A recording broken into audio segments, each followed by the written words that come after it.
Dat is dan altijd de tweede vraag na, oh je bent Joods, eet je kosher? En wat vind je van Palestina?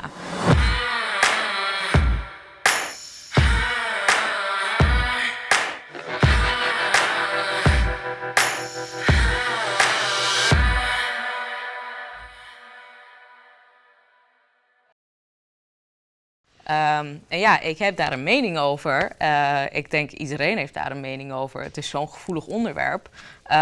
Maar zullen we het misschien hebben over wat ik het liefste eet? Of wat ik graag op mijn pizza heb? Of wat voor muziek ik luister? Voordat je me verantwoordelijk gaat houden voor hetgene wat een land 1000 kilometer hier vandaan doet, waar ik toevallig ben geboren. Ik vind vragen kunnen extreem intimiderend zijn. Vragen kunnen net zo intimiderend zijn als een klap. En wanneer de tweede vraag die iemand mij stelt, als ik mezelf heb voorgesteld, is van draag je je hoofddoek omdat dat moet, dan is dat belachelijk intimiderend. En hetzelfde met als ze jou vragen over Palestina. Het doet gewoon pijn, want je wordt meteen in een hokje geplaatst. En dat hele gesprek lang doe jij je best om jezelf uit dat hokje te plaatsen.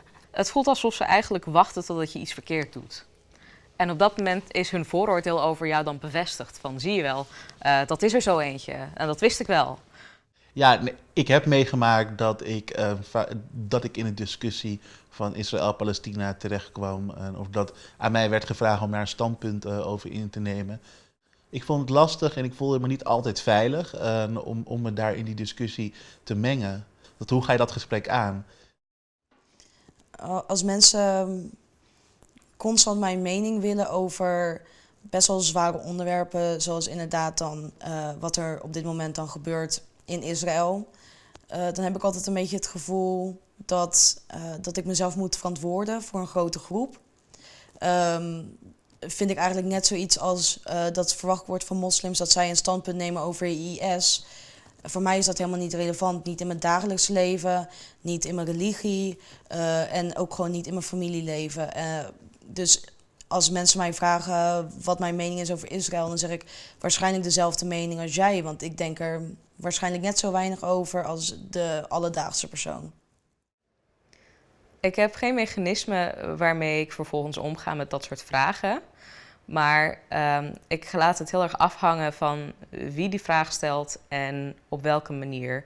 Er zijn mensen die simpelweg niet beter weten en graag meer zouden willen leren. En in zulke situaties leg ik ook daadwerkelijk uit wat mijn mening is. Maar voeg ik daar ook aan toe dat ik dat eigenlijk een ongemakkelijke vraag vind. En dan leg ik ook rustig uit waarom ik die vraag ongemakkelijk vind. Maar het komt ook voor dat ik bijvoorbeeld helemaal niet over dat onderwerp wil praten en zeg, goh, hier heb ik geen zin in, laten we liever een drankje doen of zo.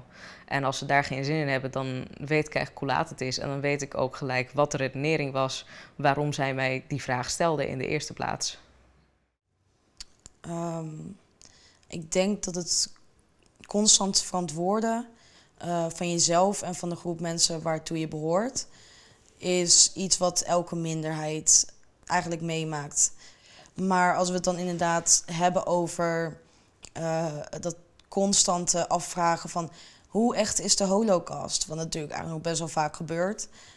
En ja, in hoeverre is Israël een Joodse staat versus een Zionistische staat? Nou, dat zie ik wel als gewoon een vorm van antisemitisme.